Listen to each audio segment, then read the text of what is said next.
Hi everyone, this is Bruce, and I'm very much looking forward to play the Rachmaninoff Paganini Rhapsody with the Royal Philharmonic Orchestra with Maestro Petrenko on the 23rd of March at the Royal Festival Hall. So I actually can't remember the first time I got in touch with Rachmaninoff's variation, but I think we all know this very famous 18th variation from various movies actually. So it's actually probably from one of those romantic movies. We all started with second concerto, third concerto, and then the Paganini variation came after.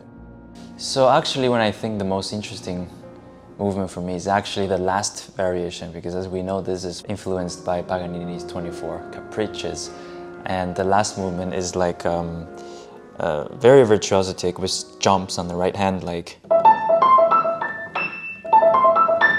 and it's only from last year, when I played this first time with the New York Philharmonic, that I discovered that Rachmaninoff himself had to drink this very, very famous liquor, Russian liquor called crème de menthe, which is a mint drink. Not after, but before the performance, just for this variation, because he has to, get drunk to be able to know that he actually made it to the end. So. Yeah, I hope I will not have to try this in London next time. So as we all know that not only Rachmaninoff has written on the theme of Paganini, but also there has been so many composers other than Rachmaninoff, obviously. There's Brahms, there's one of his biggest admirer list, who is equally a virtuoso like Paganini, have the same kind of characters.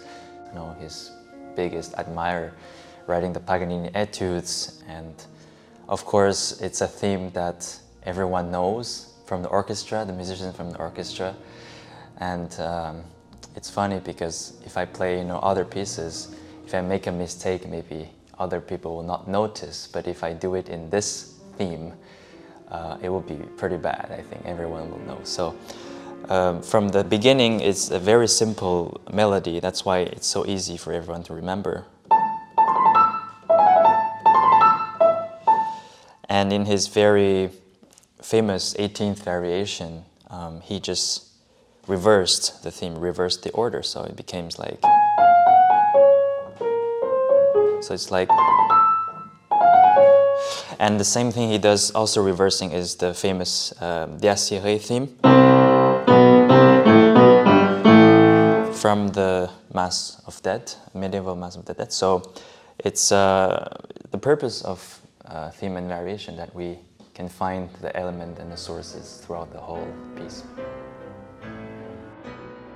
I would say that London is very special, how the audience react, because it's a very mixed audience, I would say. That there's, you basically never know what to expect, because there's all kind of cultures in a way that is mixed in the London audience.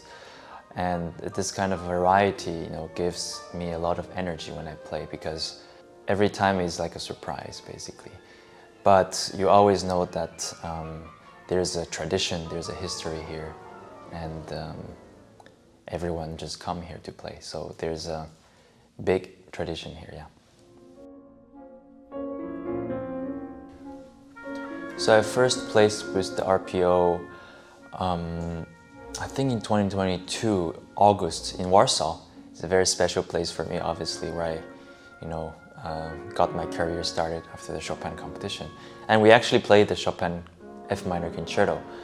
And it's the first time with the orchestra, and I know that RPO is basically a huge touring orchestra. That means they play all around the places, and I was really fascinated by the way they quickly adapt, to my ideas. And of course, Vasily is, I think, someone who seems to have a sort of dark humor, in a sense. I don't know if that's the right word.